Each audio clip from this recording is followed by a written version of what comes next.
Hello, guys, to our panel talk at the United Club Convention about future systems and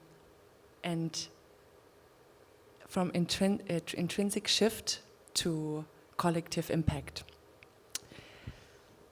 Yeah, it's a very special topic for us and for me, and I feel very, very honored to be together with this very inspiring humans here.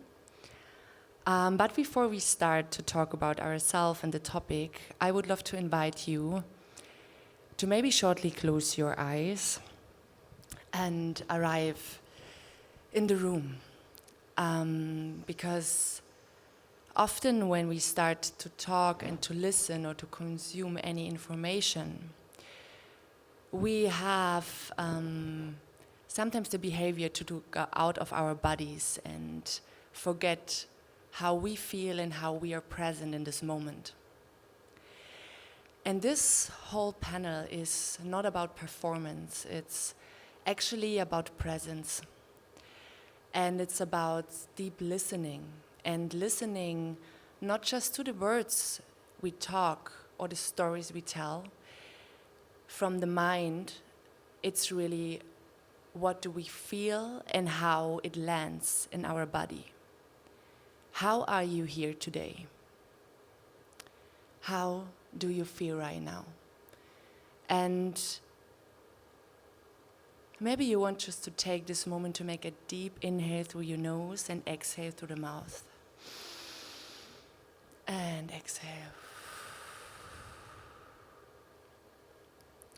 And maybe you feel nervous, maybe you feel excited, and whatever it is, to just welcome the feeling and the way you are here right now. You can slowly open your eyes back. So thank you so much for joining this little intrinsic observation. My name is Isa. I'm Isabella Stephanie Haug, and I work with breath, and I'm the founder of Intrinsic Human Dynamics, and that's actually the platform to dive and understand our consciousness and subconsciousness in combination with our emotions and how we are able to observe them and to work with them in connection with ourselves and with our external world. And of course, under this project, is this the first conversation about this topic of intrinsic shift and collective impact in our future systems, because we're living in times where so much is happening, and not just in our external world, also in our internal world. And especially in the club context or the cultural context we have the privilege in our cities to have these kind of places. What kind of position have these places in this very loud environments, internal and external? And how we can grow and really understand what the impact of these places is for internal and the external world. And and coming with this, I would love to just let every one of you introduce yourself and just share maybe who you are, what you're doing. Thank you so much for inviting us, Isa. My name is Eric Joseph. I'm project manager from the Club Commission in Berlin. I lead a project called Mental Health in Clubs, where we research and implement occupational health programs for club workers and nightlife workers and artists.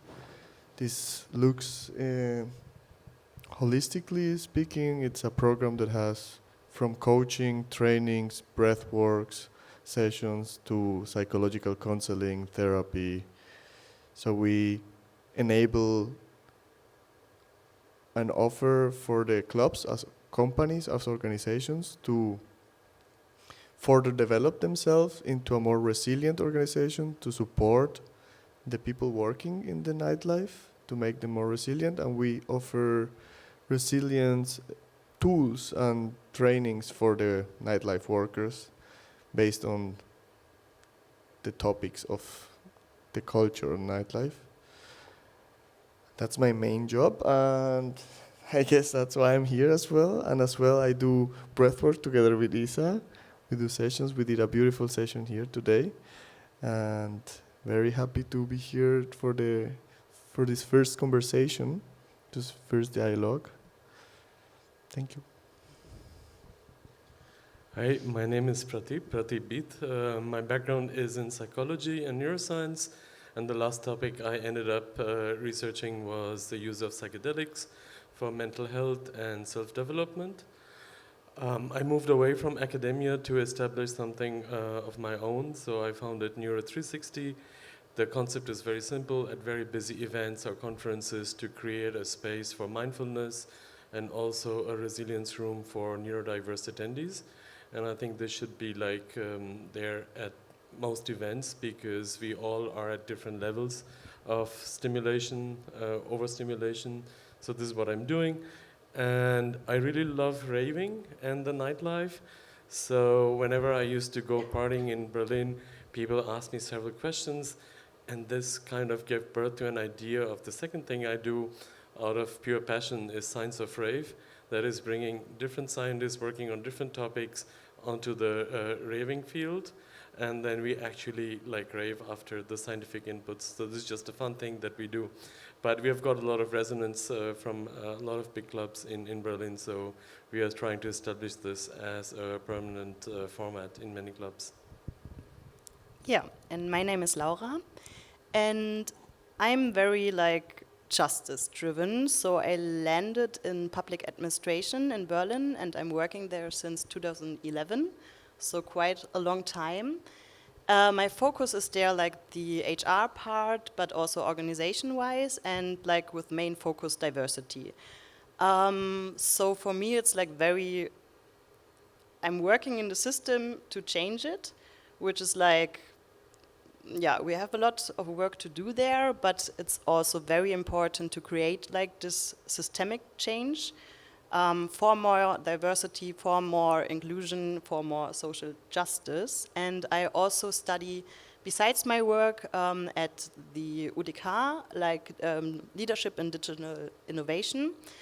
And this brings also a lot of transformation, future forward thinking, which I can combine now with my work at public administration. And there I'm working for the Senat for Finances. So yeah, this is my background. And I like raving as well. So club culture is also for me key. And that's why I'm also very grateful to be here today.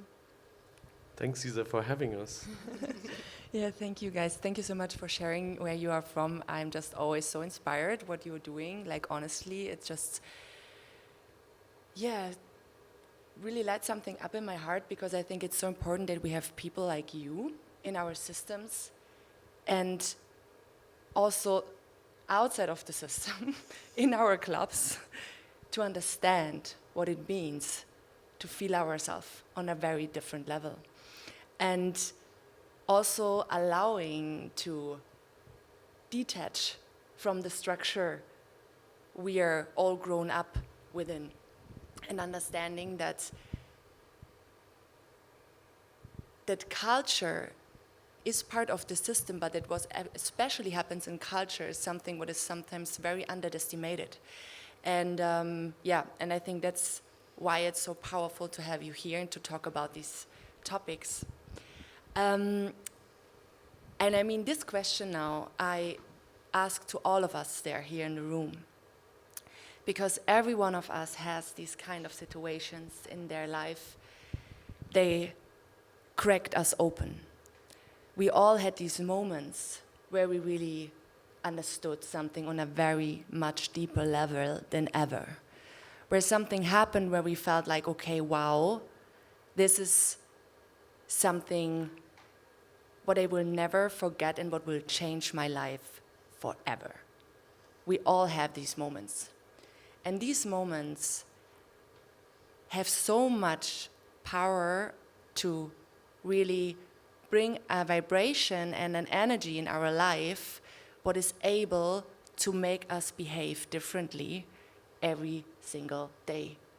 And I want to talk about the deep shit. I want to talk about, and also I want to ask you, maybe to take this short moment and ask yourself, what is one of these moments? What is one of these moments where you really felt like, okay, can I handle this? What maybe even didn't feel comfortable anymore, where you also felt like, okay, wow, this is really a lot. And the question is, what was one of these moments of your life where you felt, okay, there something turned another way? And also, and that's also an important part, is connected now to what you're doing now.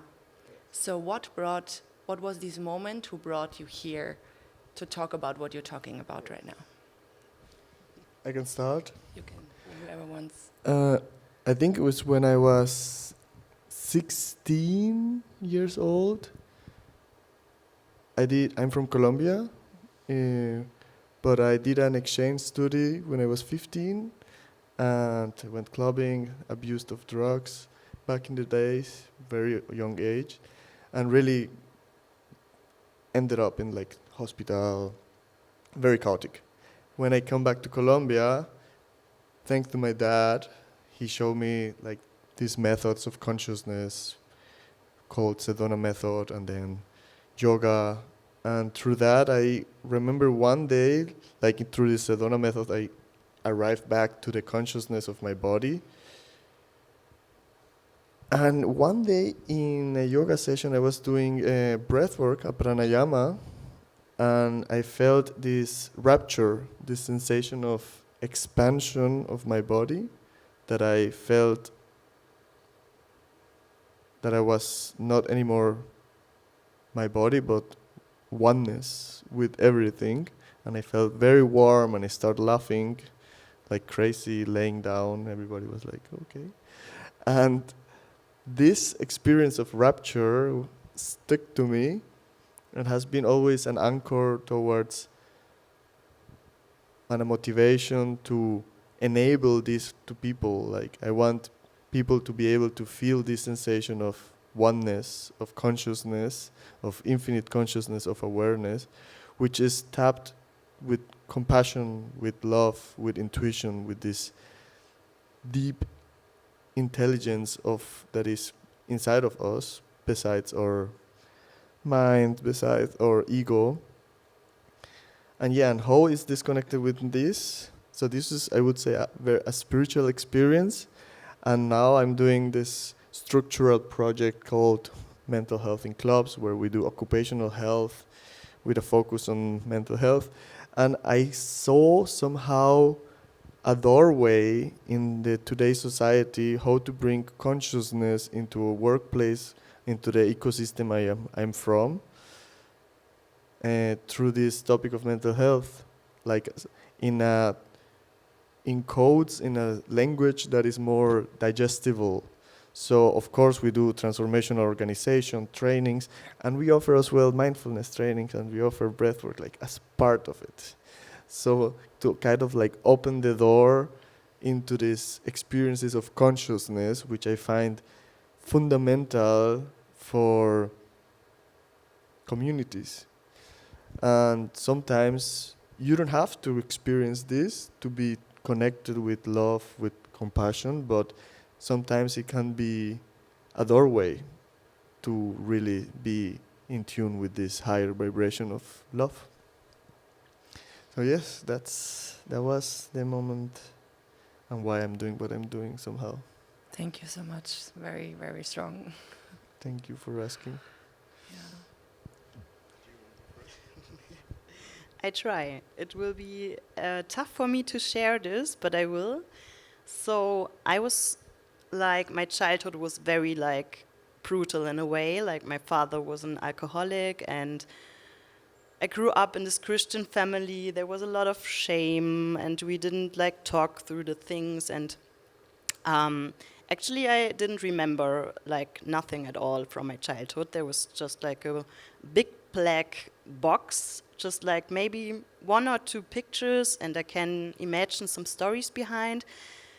And I never went to therapy before last year, and I always reflected myself a lot. I survived. I get out of my little village where I came from. I went to Berlin, and everything felt very right.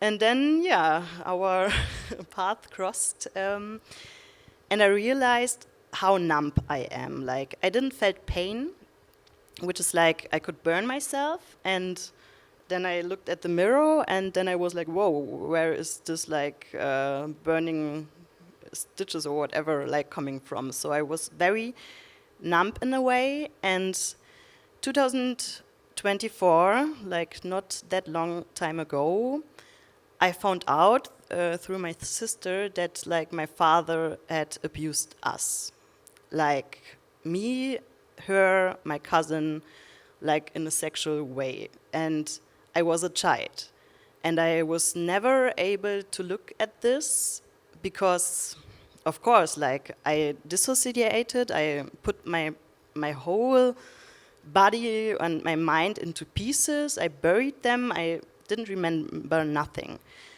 And this was actually like, I was this very strong woman, and I could work like and didn't feel nothing, and I was like a machine in a way.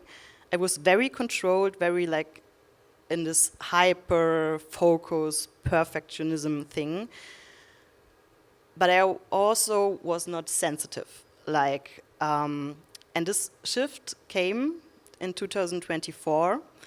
And since then, I'm working really with my trauma, with my body, and I felt like all of the things were like stuck into my body.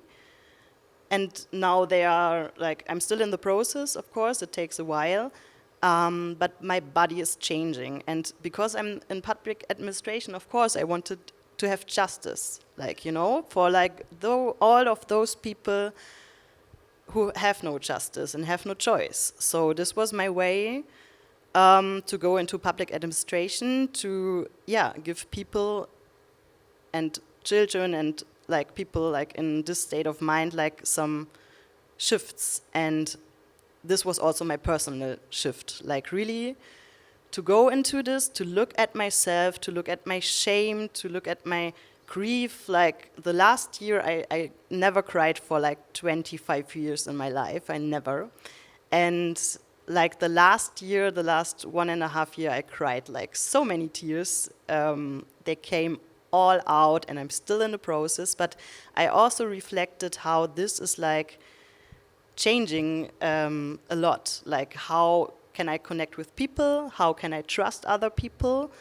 And I feel way more like in my heart since I'm working then. But like all of the process was important, like also to don't remember stuff, to dissociate. Like it was all of my process to survive. And now I'm ready like to be in a more peaceful state of mind. But yeah, this is my story. Why I'm there, why I'm here, I guess. Wow, thank you so much both for sharing this very deep information. I think it takes a lot of courage to, and also to be on a point in your life where you feel you also integrated already a lot, and that's very, very strong, and how this darkness is able to bring the light. And this is, something super beautiful to talk about. Yeah, so for me, similar, I think it was the day almost 3 years ago, in the May of 2022. Suddenly from nowhere, no symptoms, no pre-warnings, and I had a stroke on the 19th of May. And I was just in my 42nd year of my life, so when I went to the hospital, everyone said, wow, you're very young to have a stroke. And this is the thing, like we do not know when, like each day we should be grateful because we just don't know when what can happen in our life. So I became like really grateful for everyone in my life and everything that is happening to me, Before I would complain a lot, but after this I was like, wow, I'm happy that I'm awake the next day and I can live another day.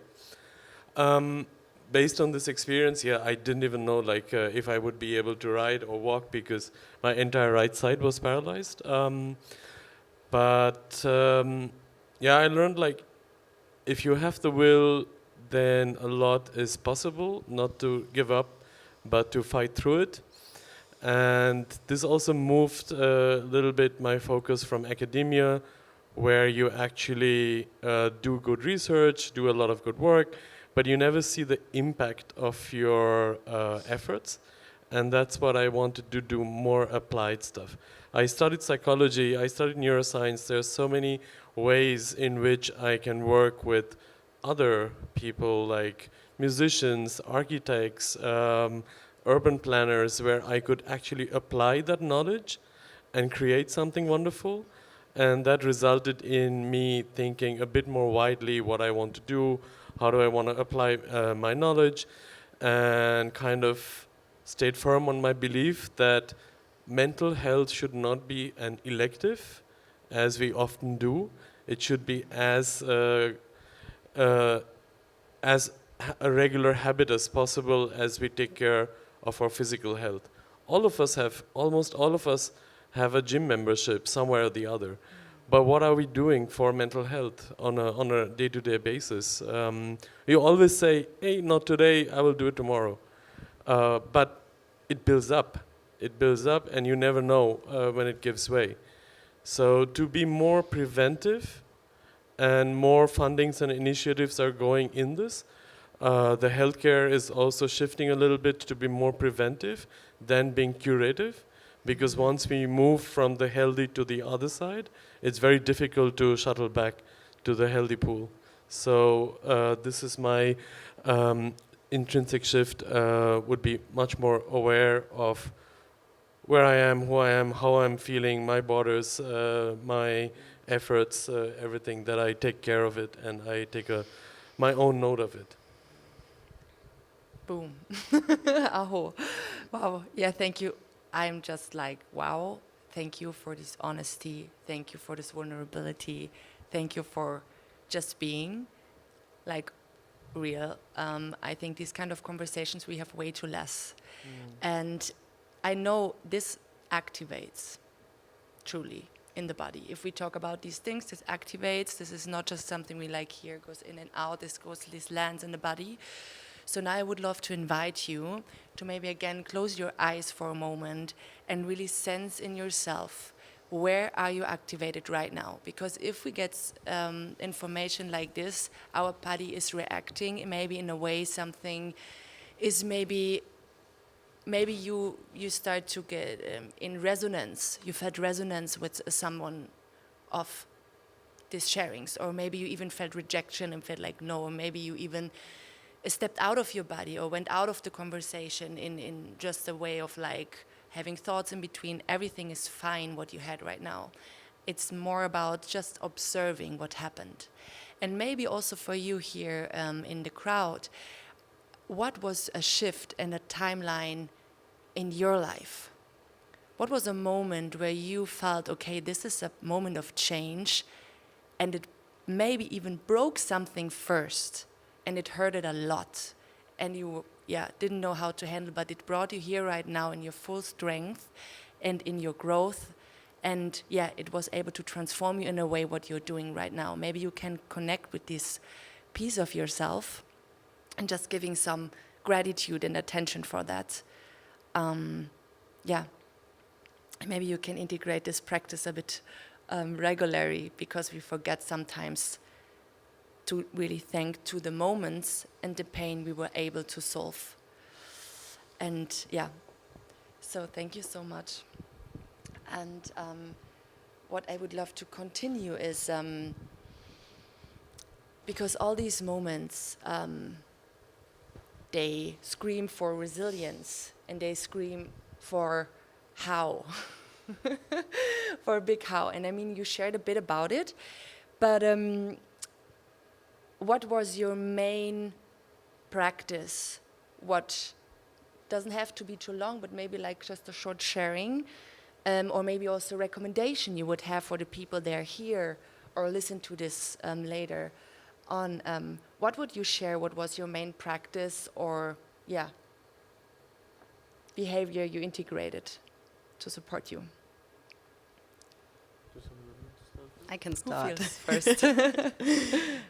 Music and dancing. I think music was like from the beginning my tool, but also like now with the body work, it's like really dancing, but as well like yoga, breath work, community, like supporting surrounding, like have friends close to you and have people around who you can trust. Like I think this is my main tools. I would say I took out a lot of tools from my therapist friends that they're using at their clinics and in psychology. And this is also what I now enable my friends to do it, because there are so fantastic tools which are available that can be used for self-development, to develop resilience. And one I use is called value cards.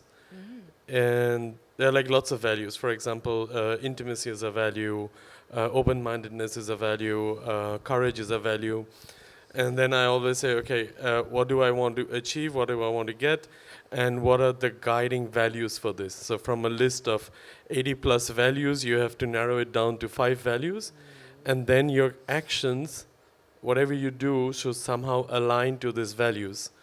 Yeah. So a lot of people are roaming around and they are not clear about their value system. So if I would ask like, hey, what's your value? And someone says, I want to have good friends. But that's a goal. That's not a value. But what are the values which will get you there?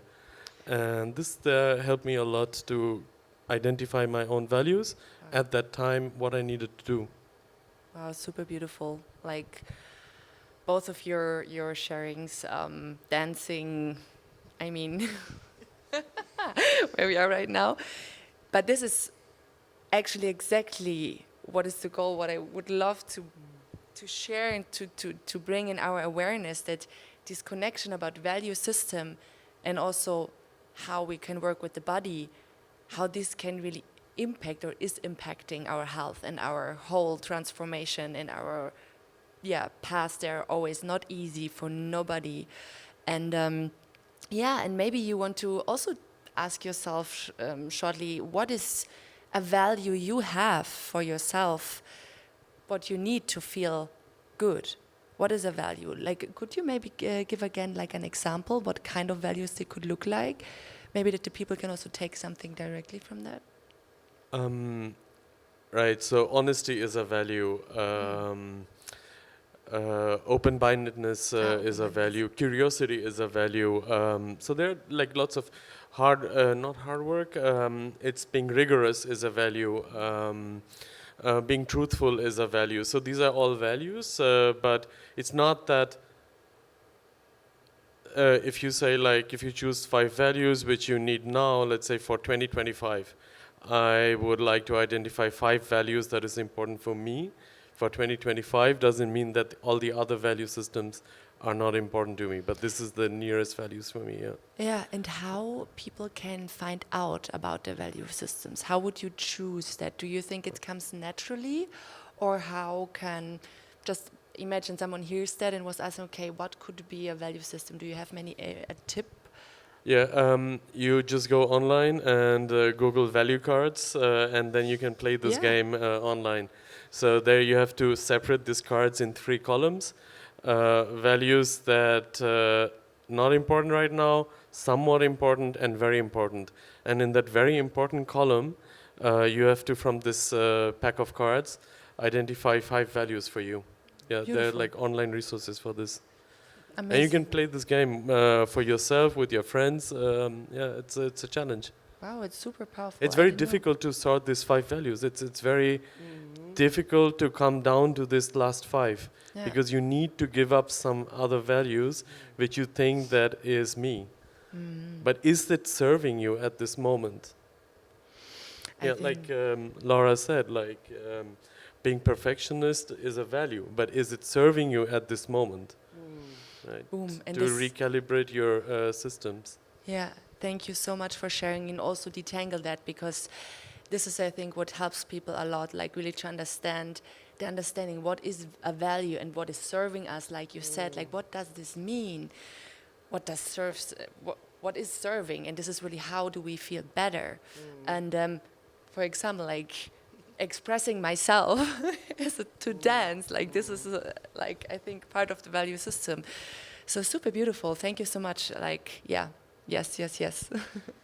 Now that you said recalibrating, something came up to mind that I think I started using a couple of years ago when I started really getting into the working with the structurally about mental health.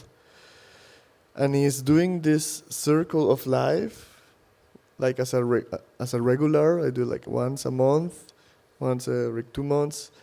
And I put like the phases of my life that has a relationship to my mental health. And for me, it comes most of the time to community, nature, sleep, exercise, purpose, finances, romantic relationship, and creativity, fun, me time. And I assess how am I doing actually? And then it's like, I have to spend more time in nature. I need to do more creative stuff, meaning I need to play more music now. You know, it's always good to recalibrate, to check up what are your current needs.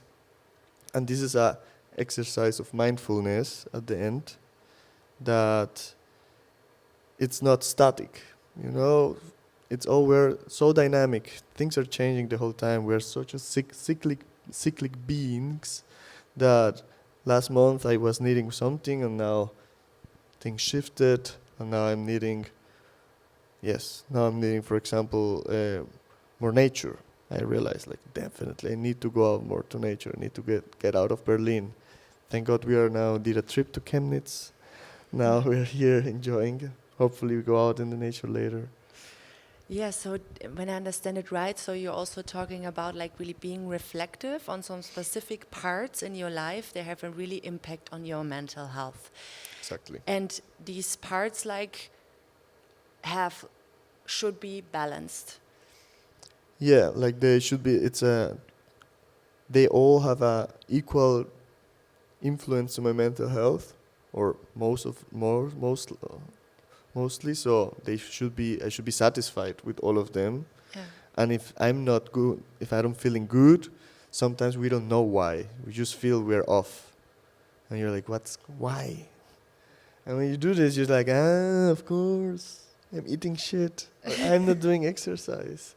And you start doing it now I feel better. It's just like a thermometer. Yeah, but it's with your own categories. So it's an invitation for you to do it, to the circle.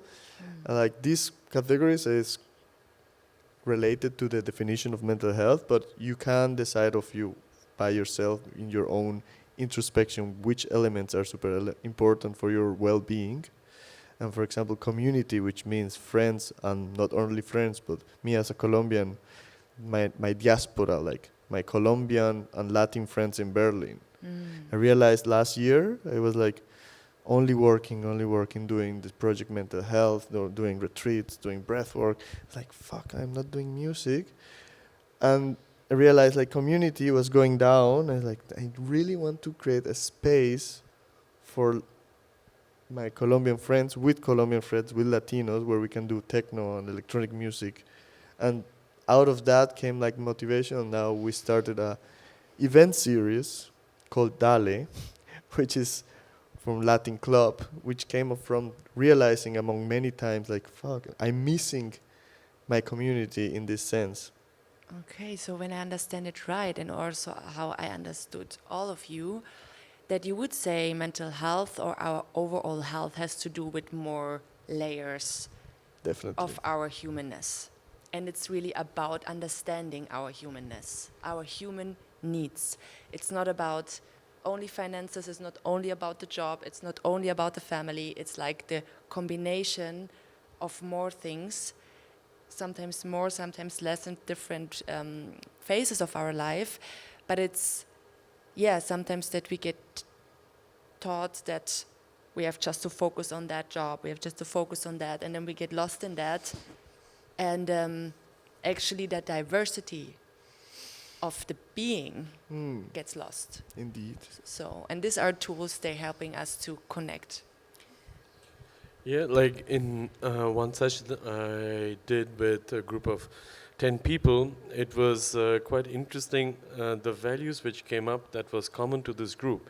So imagine there are like a lot of values you can pick, but out of the 8 participants, I think 5 of them picked intimacy. And it's kind of this loneliness that we are living in the society, the lack of connectedness, and this is why like many people kind of feel, okay, wow, this is a value I would really like to work upon. And that actually made me a little sad because it's like, what have we come to when we are actually lacking one of the most beautiful essence of being human, is sharing intimacy in either a group or with another individual or even with yourself. Yeah, so that was like what I wanted to share. It's super beautiful because it perfectly fits in the next question I wanted to bring, or like to go in direction, because we are now sitting here talking about these different layers and talking about intimacy. And this is also why I love to share and talk about these more deeper topics, because they create intimacy in a way, even when they challenge us, but showing up as vulnerable creates intimacy. And this is what we are sometimes, not sometimes, but I think our system is not built to integrate intimacy and vulnerability in that way.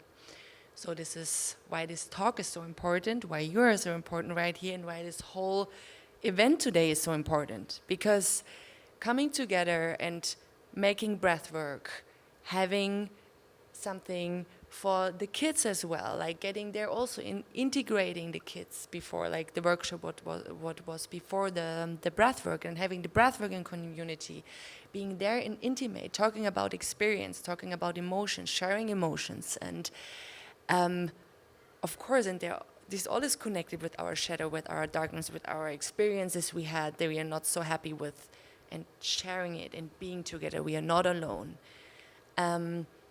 And how important these places and culture is to bring mental fucking health. And this is really something what comes more and more into my mind, and the more also science gets into that, like they also would love to know maybe also from Prateep what he knows, or maybe also you, Erich, from your perspective with mental health in clubs, or also Laurie from the diversity department in Germany.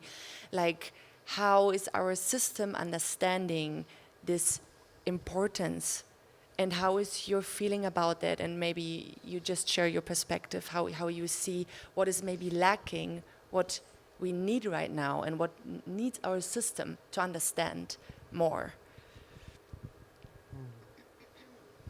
I mean, we also have to look like at the political situation. I think like in Germany it's like quite like rough, and we all can feel this, we all can see this, and it's like it's super scary in a way.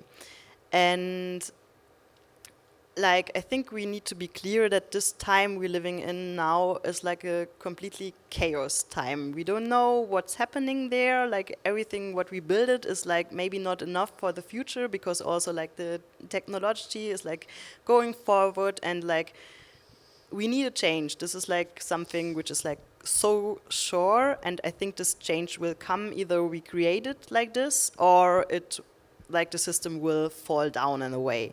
And I think like this point with intimacy is like exactly the thing. We have no connections at the moment, like not everybody, but like it's missing like in our society. And I think what we need is like exactly this. We need like rooms, spaces where we can connect to each other again, where we can feel resonance in the things we are doing. And with each other, and also like sometimes I'm like I don't know, when I'm dancing, for example, I'm on the dance floor, like, and it's very diverse in Berlin often, and I'm there and I'm thinking like, whoa, I'm feeling so connected to these person I never saw in my life before. It's like sometimes I have this, I don't know, in my mind that I travel to cultures, to different personalities, that just with being there with them in one room and having the sound and being connected to this frequency, to this vibration. And I think we need like a lot of spaces, not just only with sound, but also like to express ourselves, to like be curious, like to experiment, like, and to exchange and to reconnect. Because if we reconnect to each other, we can maybe understand why this person thinks like this, and why I'm thinking like this, and we can maybe also look for another solutions, because we need solutions we don't have at the moment, because everything will change in the future way more faster, so we need completely new solutions for everything. Yeah, I think we just need to protect cultural spaces where people can have this community, where intimacy is key, where marginalized communities find place, or where just communities find with each other and get to meet. You know, most of the times I realize in this divergence in the political sphere in Germany and in general in the world is that the lack of connection or the lack of Berührung, you know. People just don't know the other side. They just have heard about this, about the queer community, who are they?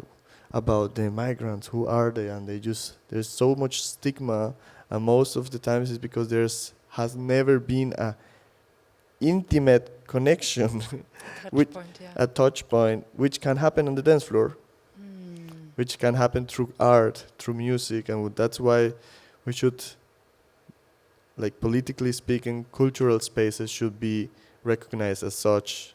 Clubs should be recognized as cultural places, and that's something that we have been working for many long years, but somehow hasn't got to the point in which clubs are protected as cultural spaces, and this is something that needs to be tackled and needs to be done now more than ever because of that importance to bring building bridges, building spaces of connection and of dialogue.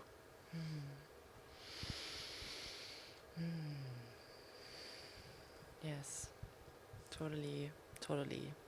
I mean, for me, a rave is very therapeutic, is very healing. Yes. I would rather like dance for an hour at a rave than sit at a therapy practice for 1 hour. I get more healing done. Speaking of which, raves were born to be inclusive spaces, as Eric mentioned. And sometimes I see that the door policy is not being very inclusive at the moment. So we are kind of, from our little collective, talking with different clubs, also door selection. Yeah, door selection to actually be a bit more inclusive. There is a certain pattern, not in all clubs, but in some. So I think raves should be the space where everyone is welcome as they are and as who you are. And this gives this sense of freedom and expression. I really love that cameras are off and there are stickers everywhere. That's like a little thing but goes a long way for me being as I am, as I want to be over there. So these little things I think matter a lot to make a space very inclusive or feeling safe in a way. Yeah. But one thing to add, like, which I think it's quite nice, I mean, the door policy is not good, but like Berlin, the public administration gave money for a project to do like workshops against like discrimination. And yeah, this is also something like we are in this bridge, and I also think like the government should also take the responsibility for this and use the money in the right way, which I liked in Berlin. I don't know how the future will look like money-wise, but there are some projects like this, and also mental health. Yeah, like yes, this with the Club Commission there is this awareness academy and diversity gerechtes Ausgehen, which offer these trainings of anti-discrimination for clubs and how to integrate the work of the DORB with the awareness teams, if there is an external awareness team. But from what you said, I don't fully agree with you. I think there are spaces where DORB policy is much needed, depending on the concept of the event, depending on the location. One thing is a rave, that's why the importance of free open air raves, which is like in the nature, it has no, and that's historically I totally agree. And there should be continuous those spaces where everybody's welcome, but there are on the other side like little events that are way more community driven, where like the door policy, the mean of the door policy is to create a safer space for the people that are from that community. But yeah, like that doesn't. It's just different. I think that part of the diversity of events and the culture, there are spaces that are created to bring people, peers from the same tribe, so to say, and there are spaces, events to bring different tribes together into an inclusive space. And also from the feminine perspective, I can also say that there are not so many clubs. I'm often going raving on my own. I like this because I use like dancing for my therapy. And there are also like spaces where I don't feel safe. So if the door policy is more strict, that doesn't mean that this has to be racism, like of course not. But it's like as well sometimes important. Yeah, thank you so much again for bringing these perspectives. And it brings us back again, like to the way why we are here and how important it is to come together and how important community is. I think this is also something what comes out of this conversation, like when we're talking about intimacy, when we're talking about community, that this is connected in a way, and that this is connected, or that makes a huge part of our mental health. I would even say that sometimes other things, they are also important, but that we really underestimate the power of community, even when it can be exhausting, even when it can be like, it's a lot of work to build community, to hold community, you need a lot of conversation, rules, like there's so many things going on. And now talking about that, how is community connected to leadership? And to the leadership we have right now in our systems. Why is this not supported that way? Because I would see you three and every one of us in a way like a leader in a way in their field. So how leadership needs to change to come from intrinsic shift to collective impact. And this is also the question for every one of us, like, where do you feel you have a leader position in a way? Because I swear every one of us has a leadership impact in a way in your life, even if it's your family, even if it's whatever, the place you're working in, and even in your street with your neighbors, whatever, like a role model position. I'm not talking about leadership with like control, like more about guidance, about role modeling. Like, how can this leadership change that we create more of these spaces we need in the culture, in our culture, as well what creates community, and what are your places you have your leader perspective? I'm just going to answer pretty simple. I think leadership is about empowering, and empowering is about enabling the others to do and what is aligned with their own values. And if you have common values, then it's easier. And then, yeah, I think I could speak very, very long, but I'm just gonna leave it like that. Thank you. I think last time I looked up, there was like 20 plus types of leadership. and I display maybe some of them, but not all. I try to see like what's behind the event. So imagine you have this systems thinking iceberg. So what you see just above the water is the event, and we often react. But a true leader should be able to see the patterns or the trends. Then below that are the structures, underlying structures. Then there are like mental models. So a good leader should be able to go down there if something is not working or working to improve it. And it's a lot of reflective work, and that is the kind of leader I would be or I am. But then again, like there are many different types of leaders or ways of leading. I love that as well. I just want to that I understand it right, or like want to underline something.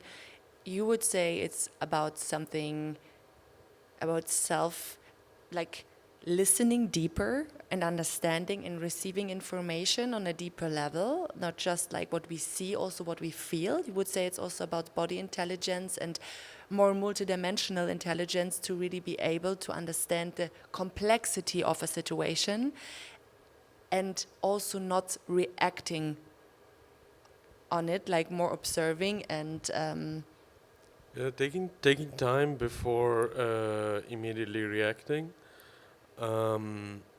It's a lot of non-verbal communication one needs to understand as well, because not everyone is able to speak up. So, but they're trying to tell you something. So, feeling the energy, feeling the presence of the other person. I think this is what leads to good leadership, rather than just heading towards a goal. Then you head towards a goal, but you don't have a team with you. strong. Thank you. I want to talk like about psychological safety in teams. Like this is what we need to create when we are leader, that we can create the space and the room that people feeling safe in our teams so they can go into processes. I think like in every team event we have, like, and I'm working again in public administration where like, you know, the people are very conservative often in a way. Like every time we have these team events, like somebody cries. And this is like very untypical for public administration. I mean, like having emotions that deep and then showing it to others, show this vulnerability is like something special, and it's like sometimes also exhausting, of course, because we go into this shit and we look at ourselves and we look what happens to us. And for me personal, this thing with like look at yourself, I did like last weekend for my university like a project where I was like at this breakdown moment 2024. I did like photos from it, like with my grief, like very dark photos in a dark scenery, and I took them and reflected myself about this and about like how my trauma affected my leadership. And I realized like that I'm like, as I said, like this high performer person, and I did everything like on my own because I was strong enough, but at the same time I controlled also like, and if I didn't have trust in people, which was often the case, I took the task to myself and did it like, and this is like something I couldn't create like a space where people go into their power because I took them from them and then I did it like on my own. But how can people learn like from this? Not. So this was very like, for me, super important that I look at my shadows, I reflect them, I work on them. Nobody's perfect, and this is like also something we need to say out loud, because like on leadership level, like so many things are requested. You have to do this, you have to see in every teammate what they need, and you are also still just a human and have also still your processes. So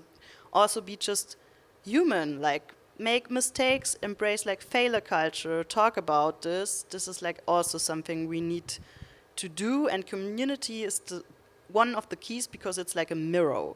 Like what we don't have, and often in organizations, is in our community there. So in the beginning, I was reflected from you as well, and I've reflected you. Like this is like really, yeah, this surrounding I need to grow, and I'm very grateful for this.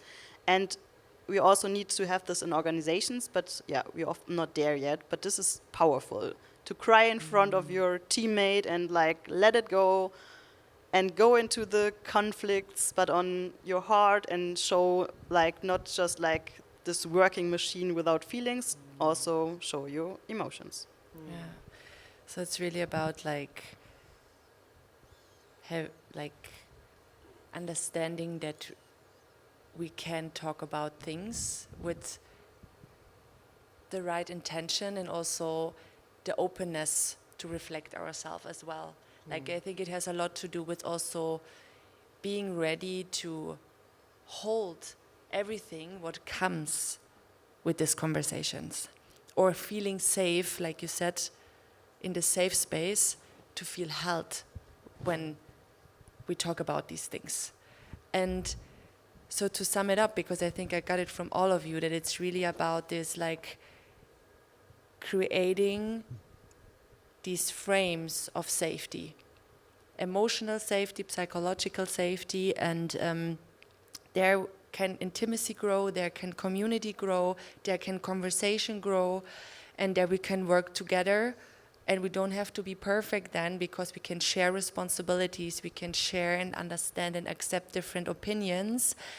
And yeah, that it's not even the goal to have the same opinion with everybody if we're not searching for perfectionism. And yeah, because I think already almost 1 hour is over, I just wanted to close this beautiful talk. What would be an insight you would share with the world right now? How, especially, can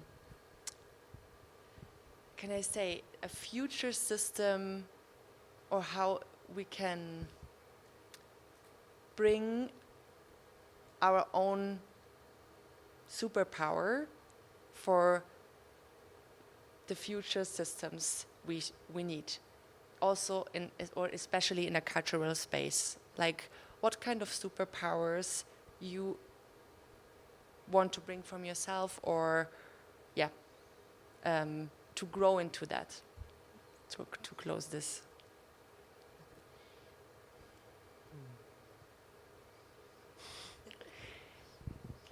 Yeah, and it's a tough one also to talk about strengths, not just about weaknesses, like to also understand where we are good at it and how we can contribute it to a positive change. And maybe to make it maybe easier, we all can close our eyes, because we all have these superpowers.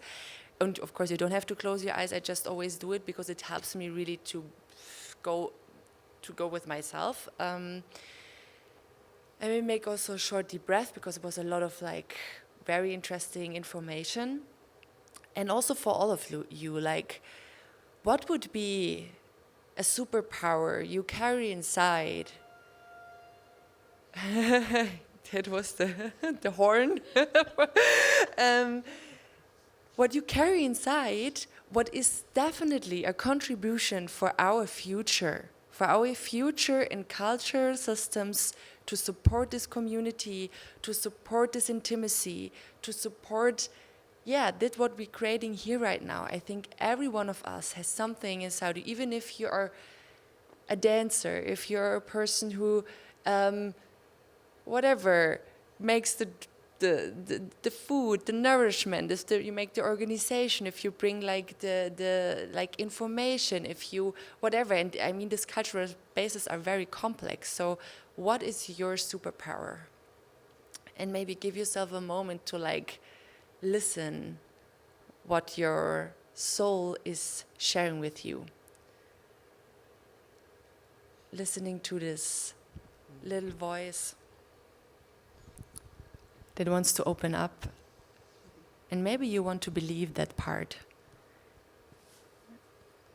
And Want to share?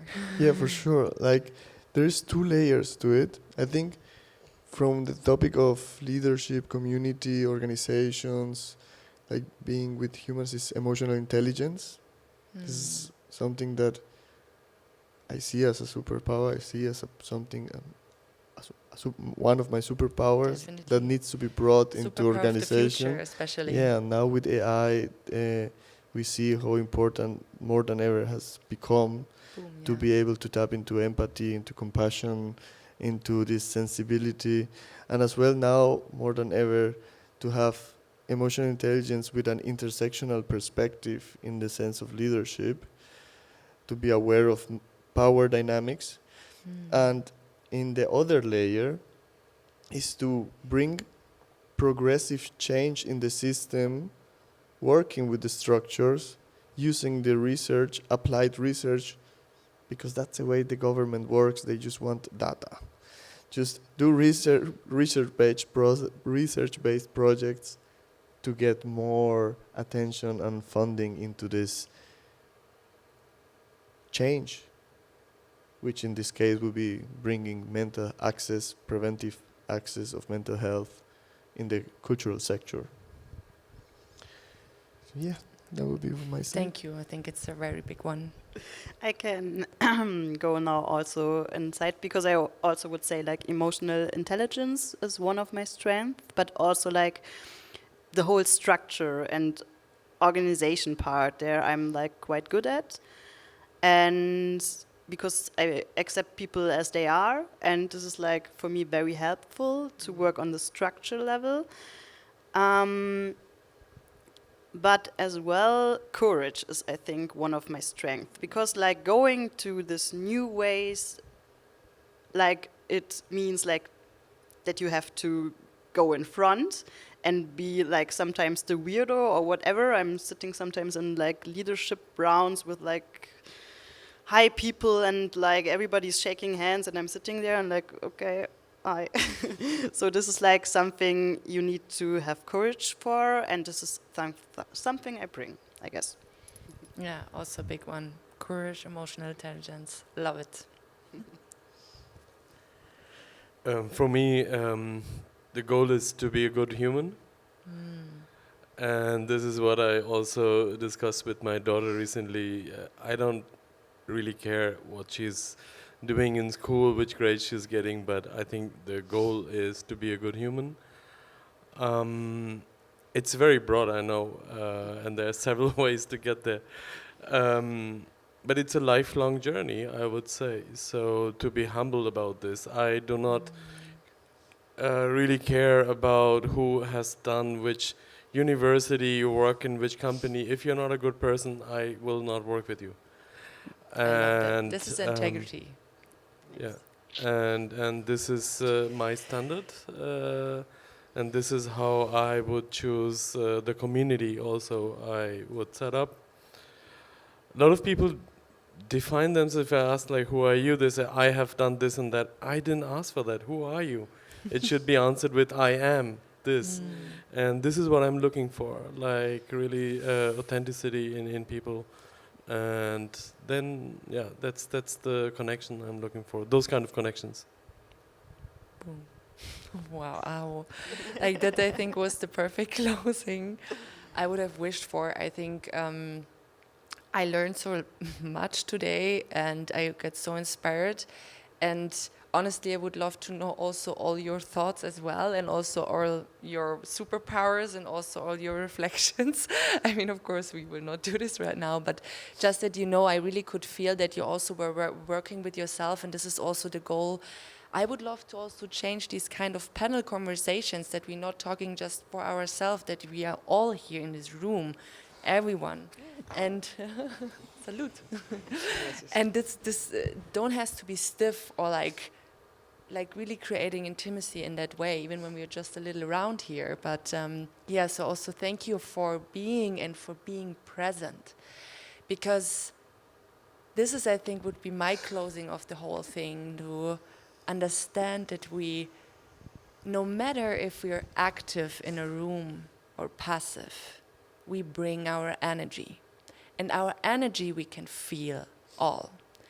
And we all co-creating this. We're not just, we're sitting here and talking, of course, because this is like the frame, but everyone in the room is bringing their own story, their own energy, their own mindset. It's not about perfection as well. It's just being aware about it, that we are always co-creating. It's an illusion that we are separated. And here we are separated in a room and there's just one person who has the lead. There are leaders, they go first, yeah, but all the others, how they react to the leadership, co-create the whole. And yeah, with this I would love to close this beautiful panel talk, so thank you so much. Thank you, Isi. Thank you. Thank you. Yeah. That's it. Thank you. I wish you a beautiful evening.